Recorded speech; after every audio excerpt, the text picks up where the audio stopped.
Vale-nos uma outra definição de literatura agora, ok? Uma segunda definição. Literatura também é a arte da palavra. Um crítico norte-americano espetacular, S.R. Pound, dizia que a literatura é a palavra carregada de significado, de máximo significado possível. Então o que acontece?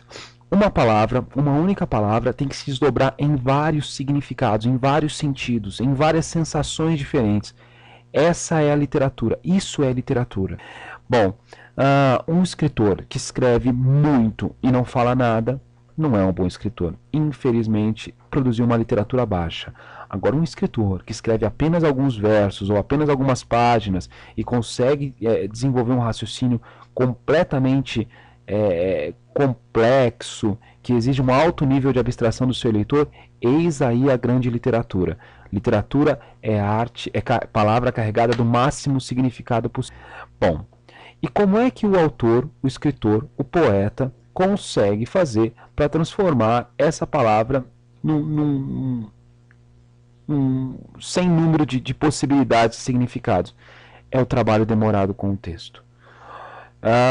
Um escritor, um poeta não se faz da noite para o dia. Particularmente não acredito em inspiração para a poesia. A poesia não precisa de inspiração. Ela precisa de trabalho dedicado, de determinação, de objetividade. Depende de seleção vocabular, de conhecimento sintático. Não é inspiração. Então todo e qualquer tipo de arte é trabalho demorado com o texto.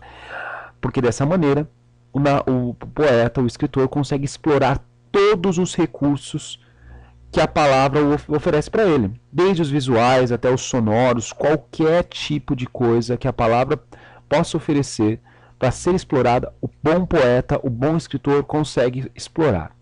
Eu trouxe aqui para a gente um poema do Álvares de Azevedo, um poeta romântico da segunda geração romântica brasileira.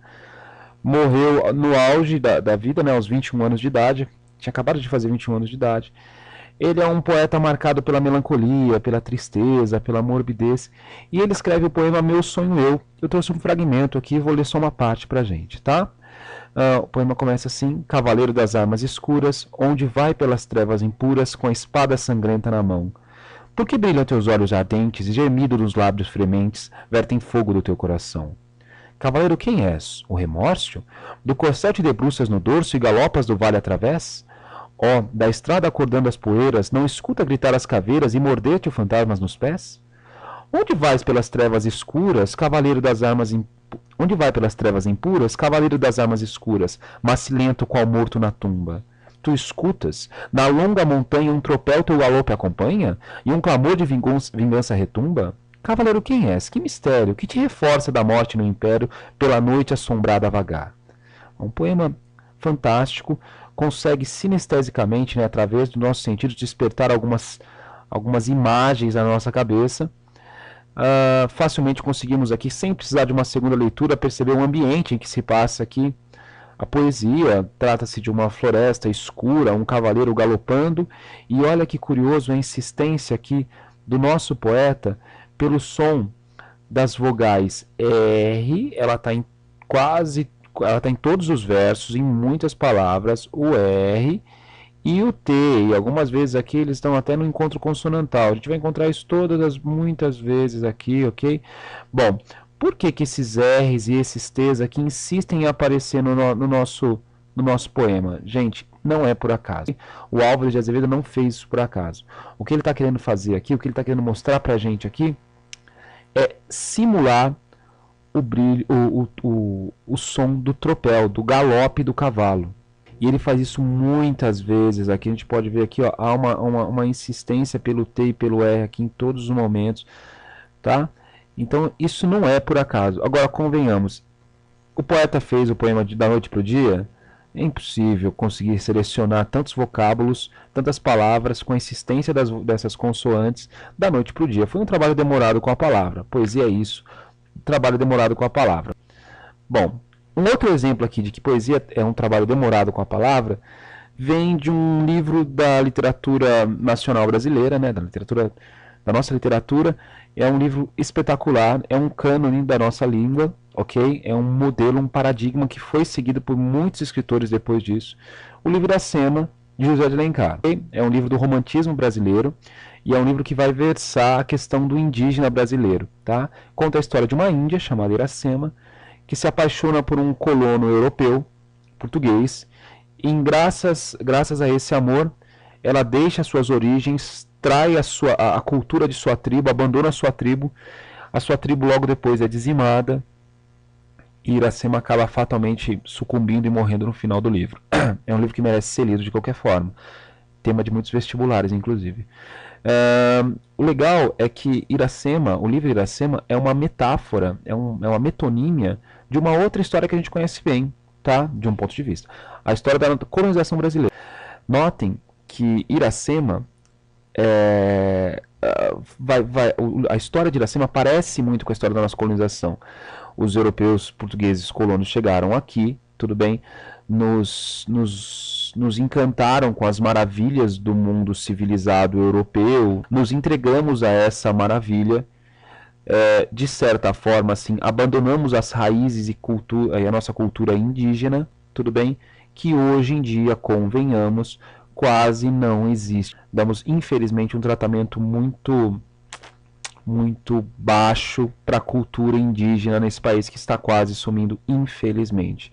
E curioso que pensar que o livro Iracema é uma metáfora da história da colonização do Brasil é principalmente pensar que o José de Alencar escolheu o nome Iracema não por acaso, né?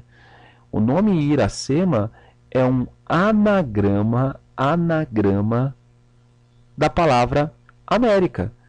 Oba, não dá para pensar que o José de Alencar ele fez isso sem querer. Ele tratou no livro dele de construir também uma metonímia, uma metáfora, uma representação ficcional e literária da colonização americana. Tudo bem? Isso é bem interessante. Isso não é sem querer. Ok? Bom, além disso, literatura é palavra que faz referência a outras palavras. Né? A literatura também sempre é intertexto. Bons textos literários sempre fazem referência a outros textos. Isso amplifica o sentido daquele texto. Por fim, por agora, ficaremos com a última definição de literatura. A literatura sempre é produto de um contexto. A literatura não consegue se dissociar do contexto em que ela acontece. Um exemplo rápido aqui. Um escritor judeu vivendo em Berlim em 1943 escreveria um poema sobre o quê? Deduzimos que talvez seja sobre o Holocausto, violência, morte, tristeza, opressão, ok? Dificilmente esse escritor judeu vivendo em Berlim em 1943 escreveria um texto sobre amor, sobre a beleza da vida. A literatura sempre é produto de um contexto, ela sempre é produto de um contexto que a cerca. Num outro ponto de vista, apesar de ser produto de um contexto, a literatura também é capaz de formar opiniões. Okay? A literatura também é formadora de opinião. Ela também influencia alguns contextos, todos que ela toca. A boa literatura influencia todos os contextos. Faz as pessoas pensarem de maneira diferente. Bom, pessoal, por hoje é só. Assistam às outras aulas, entrem no site www.profcaio.com.br, façam os exercícios online, tire dúvidas através do chat do site. E é isso aí, nos vemos numa próxima. Até mais.